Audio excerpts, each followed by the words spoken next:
Hello students, welcome to another session on our live online. This time we are going to treat ethics for online learners, and in that we call it netiquette.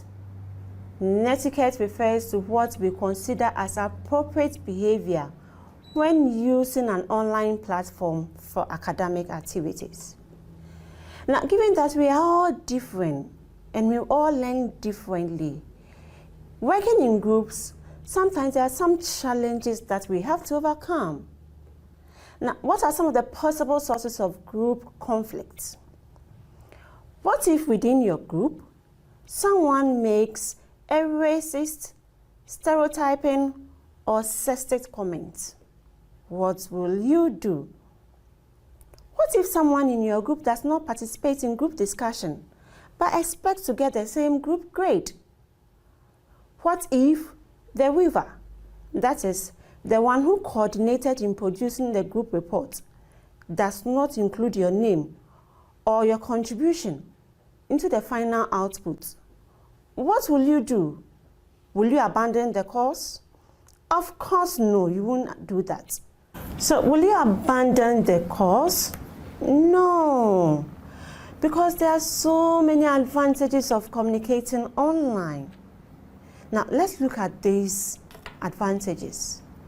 When we communicate effectively online, it builds our social interaction skills. It helps us build a community or a relationship that we will need in lives after school. It also helps build what we call social network, trust among working with people of different backgrounds, and this help us to achieve results no matter who we are working with.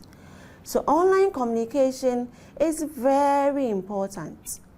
All that you need is to understand the rules, the etiquette regarding appropriate online communication when you go to study online. So, rules for online communication. Know your context.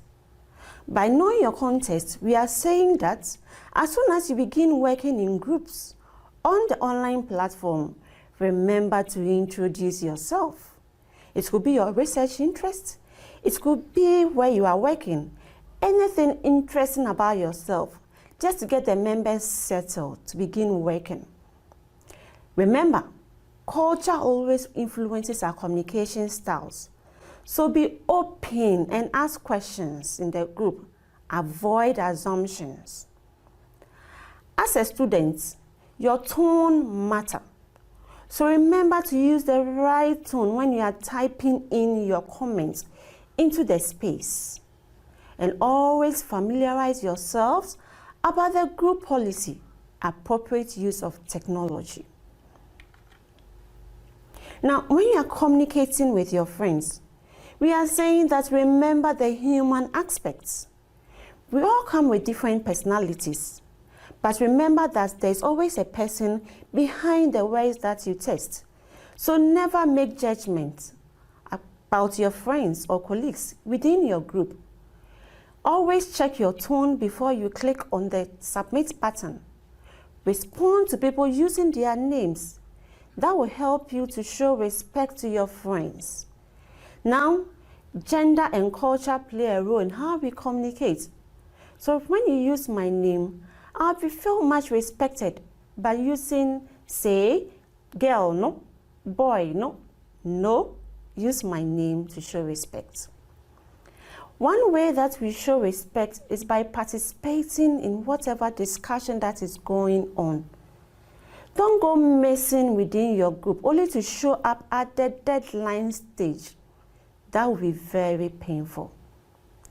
We should also remember that the virtual room is an academic space. So no jokes, no sarcastic comments. Remember that whatever you say is archived on the system, and anyone could always refer to it. Keep the classroom as academic and as formal as possible. Now we are saying in our next slide that text has permanence. What you say online is difficult to retract. So always go through your post to make sure that the right information is posted out there. You are always producing inferior material. Don't do that. Let's be engaging and encouraging as possible, because whatever we say about someone in an online platform remains there forever. If you are working collaboratively with your group, agree on ground rules. Remember the group contracts or the group policies that I told you about. Yes, set ground rules. Now, research before you act. If you are in the wrong within your group, online ethics means that you have to accept your mistakes and also forgive others of their mistakes. Don't withdraw when you don't agree with the group. Rather, politely let your group know why you beg to differ on a particular explanation. Remember that you have a responsibility towards the group to achieve a goal. So your contribution and participation matters. And researching will require that before you post your criticism over there, you have solid background on argument to support whatever point you are making. Never take any criticism personal. Be constructive as possible, well-meaning and well-articulated. The virtual classroom space is not a space for tantrums or to rant over arguments and disagreements. No. In academia, although we don't agree with our colleagues, we state it politely, backing it with literature. So academic language, in addition to an academic environment, will make your teaching and learning experience with us at Care University an interesting one. If you don't understand a question or an issue, ask your lecturer or the facilitator for guidance, and he will be happy to assist you in that regard. The next rule that we want to look at is about respecting privacy and original ideas. All that we are saying in this point is that remember to reference. When you're asked to produce a group or individual assignment, please do the proper referencing. Otherwise, if your lecturer set the assignment to the Turnitin software, your plagiarism will come out very high, meaning that the work is not original.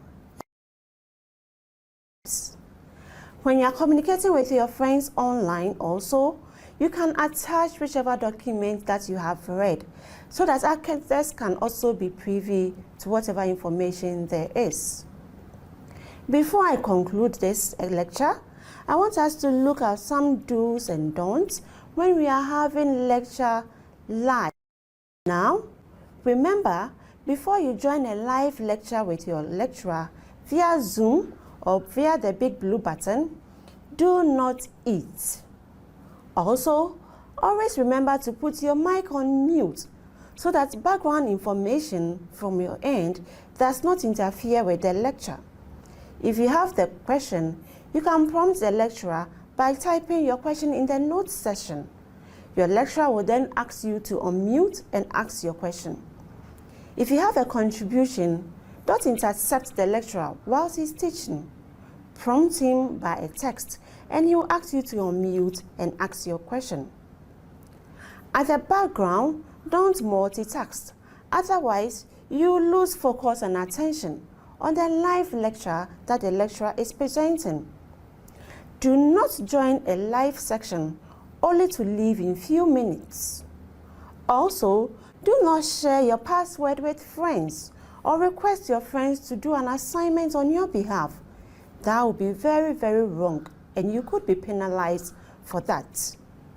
Also, as I said earlier, be as original as possible when doing an individual or group essay. Always remember the rules of proper in-text and out-text referencing. Thank you.